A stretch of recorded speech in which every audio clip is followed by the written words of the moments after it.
मुल्क के सहाफी, आप एक सीनियर सहाफी हैं और आपके ही मुल्क की सहाफी बिरादरी में से सहाफी कहते हैं कि जी मोदी जी ने बालाकोट सर्जिकल स्ट्राइक पर झूठ बोला था और अपनी शर्मिंदगी मिटाने के लिए अपनी आवाम को गुमराह किया। मोदी जी ने भारतीय फौज को झूठ के सहारे तसल्ली दी। वो ये भी कहते हैं कि जी लद्दाख के महाज पर जिस तरह चीनी फौज के हाथों भारतीय फौजियों की दुर्गत बनाई गई, उससे पूरी दुनिया में भारत की जागरसाई हुई। सर ये बताइए कि मोदी साहब आप लोगों की अब और कितनी जागरसाई करवाना चाहते हैं, और आपको भी लिटरली ये चीज अच्छी नहीं लगती होगी कि जागरसाई कराते हैं। जी बताइएगा, अशोक साहब की बात से आप अग्री करते हैं, सेकंड करते हैं उनकी राय को? देखिए, मुझे तो ये नहीं मालूम था कि इस चैनल पे आने के बाद मुझे भारत पाकिस्तान की लड़ाई के बारे में बात करना होगा। मैं तो सोच रहा था कि गंभीर बहस इस पे होगी। खैर, अब चूंकि मैं आपके चैनल पे हूँ इसलिए मैं आपको आशुतोष साहब, आप जो बात करना चाहते हैं आप करिए। हम पाक भारत ताल्लुकात की भी बात करना चाहते हैं, लेकिन नरेंद्र मोदी साहब ने जो माहौल वहाँ पे बनाया उसके बाद ताल्लुकात कहाँ देखे, चलिए ये बताते हैं आप। देखिए, सबसे पहले तो आप लोगों को ये समझना पड़ेगा और ये समझना पड़ेगा कि हिंदुस्तान पिछले 70 सालों से एक डेमोक्रेटिक कंट्री है। तो यहाँ पे कॉन्स्टिट्यूशन के हिसाब से चीजें चलती हैं। यहाँ पे मिलिट्री कू नहीं होते हैं और यहाँ पे कोई भी आर्मी जनरल अचानक तख्ता पलट करके हिंदुस्तान का बादशाह नहीं हो सकता, ना हिंदुस्तान का प्रधानमंत्री हो सकता है। यहाँ पे चुनाव होते हैं और 5 साल के बाद चुनाव होते हैं और जनता चुनती है और जनता की वजह से लोग यहाँ के प्रधानमंत्री बनते हैं और जनता ही उनको किनारे भी कर देती है। तो एक बुनियादी फर्क है, इसको हमें समझना पड़ेगा। दूसरा, हिंदुस्तान की माइनॉरिटीज के बारे में, हिंदुस्तान के लोगों के बारे में थोड़ी सी भी बात करने के पहले थोड़ा सा हमको ये भी समझना पड़ेगा कि पाकिस्तान के अंदर माइनॉरिटीज की स्थिति क्या है।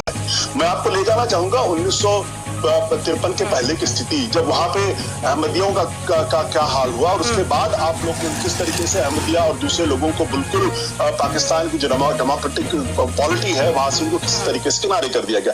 तो हम इस सवाल में ना जाए तो बेहतर है, क्योंकि दोनों तरफ क्योंकि दिक्कतें बहुत ज्यादा पैदा हुई। मैं एक ही बात कहना चाहता हूँ कि हिंदुस्तान के अंदर जो कुछ भी हो संविधान के हिसाब से, लोकतंत्र के हिसाब से है और हर मुल्क के अंदर उसकी अपनी दिक्कतें होती हैं, चाहे पाकिस्तान हो चाहे हिंदुस्तान हो। आज कम से कम हिंदुस्तान की जो हैसियत है पूरे अंतर्राष्ट्रीय बिरादरी में, उसका मुकाबला कम से कम पाकिस्तान से तो बिल्कुल ही नहीं है। पाकिस्तान की हैसियत पूरे दुनिया के अंदर जो है वो मैं बताना नहीं चाहता हूँ, क्योंकि उसकी इमेज एक ऐसे मुल्क की है जो आतंकवाद को एक्सपोर्ट करता है और वहाँ पे डेमोक्रेटिक इमेज गलत इमेज जो कि बकायदा समझ आ रहा है कि आतंकवाद पाकिस्तान नहीं है, कौन है जहाँ पे आग लगी हुई है। आशुतोष साहब ये भी क्लियर कीजिए ना जरा, साथ साथ मैं आपकी बात को इंटरप्ट नहीं करना चाह रही, लेकिन गलत बात कर रहे हैं ना। माफ करिएगा, मैं बिल्कुल आपका जवाब मैं लूंगी ब्रिगेडियर साहब से। तू मैं नहीं करना चाहता आपके चैनल पे। मैं तो गंभीर बहस के लिए आपके टीवी चैनल पे आया था और अगर तू मैं करना है तो मैं करता भी नहीं। मैं बिल्कुल सीधी सी बात कहना चाहता हूँ कि हिंदुस्तान पर उंगली उठाने के पहले पाकिस्तान। आशुतोष साहब मेरी बात सुनिए, एक मिनट यहीं पर रुक जाइए। देखिए, मैंने आपको बड़ी इज्जत से बुलाया प्रोग्राम में, मैं आपको एंड तक रिस्पेक्ट दूंगी, हमेशा रिस्पेक्ट दूंगी। ये कोई अर्नाब गोस्वामी का प्रोग्राम नहीं है, ये रिपब्लिक टीवी नहीं है कि यहाँ पे बैठ के बदतमीजी की जाएगी। हमारे यहाँ से जो मेहमान जाते हैं, अर्नाब गोस्वामी जो हाल करते हैं, यहाँ पे तू मैं वाली बात तो है ही नहीं। आप अपने आर्गुमेंट से बात, आप आर्गुमेंट अपने बिल्कुल आप जो राय देना चाहते हैं देंगे, हम आपकी आवाज भी बंद नहीं करेंगे, मैं यहाँ पे चढ़ाई भी नहीं करूंगी, बदतमीजी भी नहीं करूंगी। नहीं मैडम माफ करिएगा, मैं कोई दिलचस्पी इस तरीके की बहस में रहने की मेरी कोई दिलचस्पी नहीं, माफ करिएगा आप मुझे। आशुतोष साहब आप अपना पॉइंट क्लियर कीजिए। मैंने आपसे सिंपल एक सवाल पूछा। अच्छा, ब्रिगेडियर साहब की तरफ चलते हैं। ब्रिगेडियर साहब अब ये ब्रिगेडियर साहब मुझे बताएं, कोई मैंने ऐसा सवाल पूछा, अब अगर सवाल भी नहीं होगा, मैं नरेंद्र मोदी की तारीफें तो करने से रही, जो वहाँ पे खून आग की होली खेली जा रही भारत में भी और कश्मीर में भी, उसमें मैं नरेंद्र मोदी की आरतियां तो उतारने से रही। सवाल इतना बुरा लग गया कि आप कह रहे हैं प्रोग्राम छोड़कर जा रहे हो, तो समझ ही नहीं आ रही कि आपसे मैं सवाल पूछती, उसका जवाब आप मुझे कभी नहीं देते। आप अपना एक सवाल पूछ लेते मेरे मेहमानों से, लेकिन अब डिस्कशन छोड़कर नहीं जाते, यहाँ पे आपकी तारीफ बनती है। अच्छा जी, रोहित कुछ कहना चाह रहे थे, अपना जवाब कंप्लीट कीजिए रोहित, फिर आप कहेंगे मैंने आपको मौका नहीं दिया। उसके बाद मलिहा मैं आपसे रोहित की डिस्कशन जो ये बात करेंगे उसका भी जवाब लूंगी, साथ ही ये भी पूछूंगी कि आशुतोष साहब को ऐसा क्या बुरा लग गया कि वो प्रोग्राम छोड़कर चले गए। हालांकि मैं तो उनको बता रही थी कि अर्नाब बदतमीजी करता है, वहां के एंकर्स हमारे जो एनालिस्ट उनसे बदतमीजी करते। मैंने बहुत बार माजरत की कि मैं नहीं आना चाहती आपके टीवी शो में, अगर कोई तमीज से बात करेगा मैं आ जाऊंगी, अगर अर्नाब जैसे लोग बात करेंगे मैं नहीं आ सकती एज एन एनालिस्ट, लेकिन फिर भी वो चले गए, मुझे समझ नहीं आई, इसका भी आपसे जवाब दूंगी। जी रोहित, आप अपना पॉइंट कंप्लीट कीजिए जो आप डिस्कस कर रहे थे। आशुतोष इसलिए छोड़ के चले गए क्योंकि वो जवाब दे रहे थे और उसने बीच में डिस्टर्ब करना शुरू कर दिया और पूरा जवाब नहीं लिया गया। और यही कुछ मेरे साथ हुआ अभी इससे पहले, ब्रेक से पहले मैं जब जवाब दे रहा था तो ब्रिगेडियर साहब जिनको पूरा 8 मिनट बोलने का मौका मिला वो दोबारा कूद पड़े और मेरी बात का कोई जवाब नहीं दिया, पता नहीं क्या क्या बोल रहे थे। मैंने इनसे एक सिंपल क्वेश्चन पूछा था कि पिछले हफ्ते जो न्यूक्लियर बॉम्ब मरा था 1 करोड़ पाकिस्तानी मरे थे, उस पे जवाब नहीं दिया। उस पे जवाब इन्होंने क्यों नहीं दिया मैं बताता हूँ। ये बोलेंगे कि ऐसा कुछ नहीं हुआ, ये झूठा एलिगेशन है। तो जितने इन्होंने लगाए हैं वो कौन से सच्चे हैं? मैं सिर्फ एक सिंपल सा क्वेश्चन पूछ रहा हूँ। आपने एक क्वेश्चन मुझसे पूछा था, सॉरी आशुतोष से पूछा था कि इंडिया ने जो अटैक की बात की थी, बालाकोट स्ट्राइक, वो मोदी झूठ बोल रहे थे।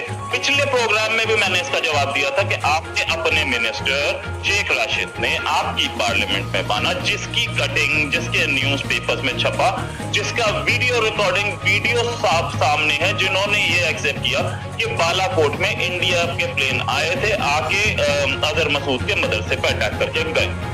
आप लोग शुरुआत से बोलते रहे दरख्तों पे अटैक हुआ है, वहां पे वो पार्लियामेंट में एक्सेप्ट कर गए।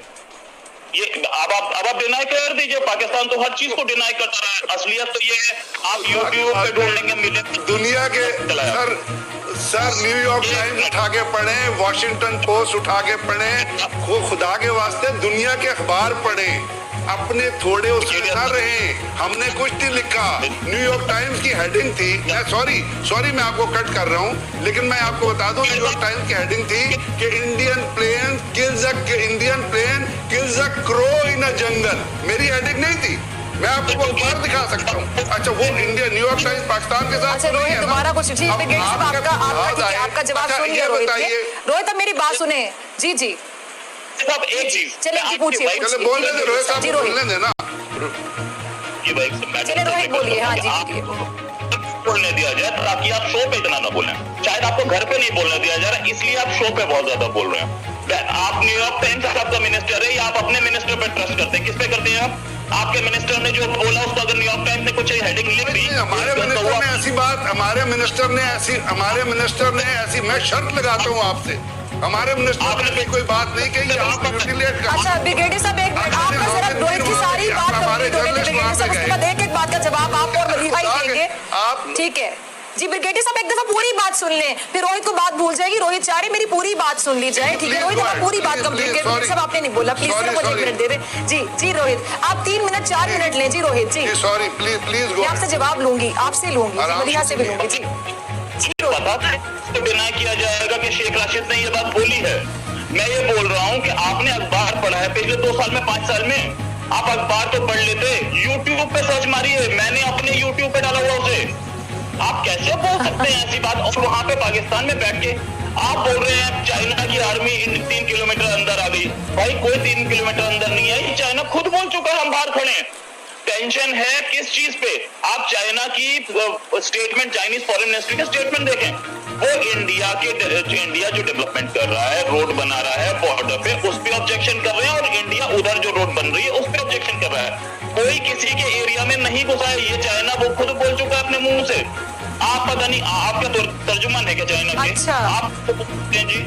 हाँ, दूसरी चीज, इन्होंने इतना कुछ बोला, राजीव गांधी पे अटैक हुआ, इंदिरा पे अटैक हुआ, इतने लोग मारे गए, क्या ये डेमोक्रेसी है? ये डेमोक्रेसी होती क्या है? आपने डिक्शनरी में पढ़ा था या किताब में पढ़ा था? डेमोक्रेसी में श्रीलंका में जो पड़ी राइफल राजीव गांधी को पीछे उसकी पीठ पे, वो क्यों पड़ी? मुझे बताएं क्यों पड़ी? What was the reason? इसलिए कि आप श्रीलंका में टेररिस्ट को सपोर्ट कर रही थी, आपकी फौज कर रही थी, नहीं कर रही थी? मुझे बताइए। प्राइम मिनिस्टर को फांसी पे लटका दिया गया तो वो क्या हुआ? वो डेमोक्रेसी थी? हाँ, वो तो हमारे मुल्क के अंदर लटकाया है ना। हम वो तो जमहूरियत नहीं थी उस वक्त, तो डिक्टेटर था, लटका दिया। आपके मुल्क में तो जमहूरियत थी, तो क्यों मारा गया राजीव गांधी को पीछे से राइफल से? श्रीलंका के ने मुझे बताइए क्यों मारा उसको? इसलिए कि आप टेररिस्ट की मदद कर रहे थे श्रीलंका में। श्रीलंका इसका जवाब है आपके पास? क्यों का मर्डर हुआ था? जी रोहित, आप क्या तो चले रोहित, आप अपना जवाब सोचिए, तब तक मैं मलिहा की तरफ जाती हूँ। मलिहा काफी देर से खामोश है। मलिहा, अब ये चाइना की और इंडिया की एक नई स्टोरी सुना रहे हैं, जो स्टोरी फिर बाकी दुनिया को समझ आ रही है, वो गलत समझ आ रही है, अगर रोहित सही कह रहे हैं तो। जी देखिए, बात यह है कि ब्रिगेडियर साहब बड़े मुश्किल सवाल पूछ रहे हैं रोहित साहब से। थोड़ी इनके साथ ज्यादती इसलिए है कि हरकतें तो सारी मोदी की हैं। कि रोहित बड़ा सटली क्या करते हैं कि जिस सवाल का जवाब नहीं आ रहा होता तो रोहित कहते हैं कि जी ये झूठ है, ये जो आप बोल रहे हैं झूठ है। रोहित ऐसा क्यों कहते हैं? बल्कि रोहित से पहले पूछती हूँ, फिर मेरी आपकी तरफ आती हूँ। देखिए ऐसा है, मैं फैक्ट्स पे बात करूंगा। मैंने आपको वो फैक्ट बताया कि आपके मिनिस्टर ने पार्लियामेंट में, ठीक है, मैंने आपको फैक्ट बताया कि चाइना का स्पोक्स पर्सन क्या बोल रहा है, ठीक है। ये मैडम बोल रही थी कि इंडिया के पास पैसा नहीं है, इंडिया कोरोना से लड़ नहीं सकता है वो।